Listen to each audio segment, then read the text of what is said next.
So you don't want to take damage 50% of the time and want to play new Rebel Clash cards? Then I've got the deck for you. Stay tuned. Welcome guys to the Slowpoke World, where today we've got our first Rebel Clash deck profile, and today we're looking at the non-GX Dragapult. So he's an 150 HP stage 2 Pokemon with the ability Infiltrator, where when any damage is done to this Pokemon, flip a coin if heads prevent that damage. He's got an attack 2 psychic energy for 120, put 3 damage counters on your opponent's bench Pokemon anywhere you like, with a free retreat cost. So yeah, pretty good. So half the time we're not taking any damage. So we're going to start off with 4 of them, just because he is a stage 2, so we're going to have to hit Rare Candy plus Dragapult to evolve up. So that seems sensible to me. Make sure we can get him out nice and quick, and then if we do get KO'd, get out other ones as well. We've got one of the stage 1 Dragapult just to help chain the attackers. The attack isn't really very noteworthy on there. And we play 4 Dreepy as well. And I'm not sure if this is the correct Dreepy, but I don't think there's going to be much difference between them. They have only got 60 HP though, which can come up in some games. We play a 2-2 Mally, just so we can help chain the attack really. It is only 2 psychic energy, so it's not the most costly attack in the world, so it doesn't really warrant running many more than that. But yeah, I think 2-2 works fine. We play 1 Esper, just so, because we don't do the greatest amount of damage. They might be able to like circle up 2 Phantom Forces and then sort of hide on the bench potentially. If that's the case, we can use Air Kinesis just to help close the game out and take out their attackers. And we've got 1 Mimikyu as well for a similar purpose, just in case they get a quick KO on a Dragapult and we haven't got anything left. You can try and quickly treasure out a Mimikyu, attach, recharge, and try and take care of it that way. Also really good against Zacian and stuff like that as well, isn't it? So yeah. So moving on, trainers, we've got 4 Professor's Research, because research is insane. We all love a bit of research. This card draws 7, especially when you're playing a stage 2 deck. No reason why you shouldn't be winning that. 2 Cynthia, just because we like to shuffle and draw 6. So yeah, and then 2 Marnie for a similar reason. Now the Marnie is a bit more disruptive one, because what you can say is that, let's say you KO their attacker and shuffle in and give them a Marnie. You say, right, find another attacker, find your energy, and hope you flip head. You just put in a bit of a precarious spot. So yeah, Marnie's pretty good for that. And then 2 of the new boss's orders. Obviously, I think every deck's going to play at least 1 or 2 of these. I've got them for 2, just because we are going to, they are going to try and hide on the bench. We don't sort of take one shot, so the boss orders are going to be really nice. Okay, next up, we've got our stadiums. I've gone for 3 power plant here. This is just to stop, because obviously what they're going to try and do is take out your Malamars and anything on the bench that isn't the Dragapult. So what power plant's going to do is stop them dedenee to try and find their boss's orders, and it's also going to stop the eldegross and potentially letting them reuse ones already. So that's why we've got 3 power plant there. If you can sort of stick one of those late game and turn off their eldegrosses, that could be really handy. Moving on to tools, we've got 4 spell tag. Now this could become free, in honesty. I'll talk to you about some counts and what stuff I've potentially missed off in a second, but or would like to change, I should say. But yeah, we've got 4 spell tag. This is just to help maths fix, because we don't do a lot of damage, like I said. So if we can put 4 damage counters on it, that's going to help clear up our KOs. It lets us really hit the bench as well. Between putting 4 down there and 3 there, you can really start hitting the bench quite nicely. A little bit of anti-synergy, because half the time we'll be taking damage, but you know, it is what it is. We then play 4 Rare Candies, just because we are stage 2. We want to try and get our Dragapults out as quick as possible.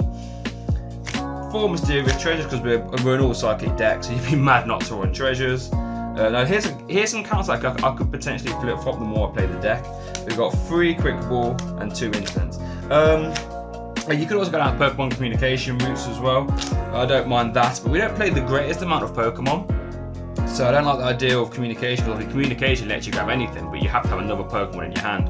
And because we don't actually play that many, I think we play, what, 4, 5, 6, 7, 8, 9, 10, 11, 12, 13, 14, 15. 15 isn't the greatest deal, so there are going to be times where you like Marnie into your deck, and then you miss. Like you might get communication but no Pokemon, so that's why I've opted for this split. I wouldn't mind if people changed it, to be fair. I've only ever played a few games with this, so. 2 Acrobat, just because we are a bit set up reliant.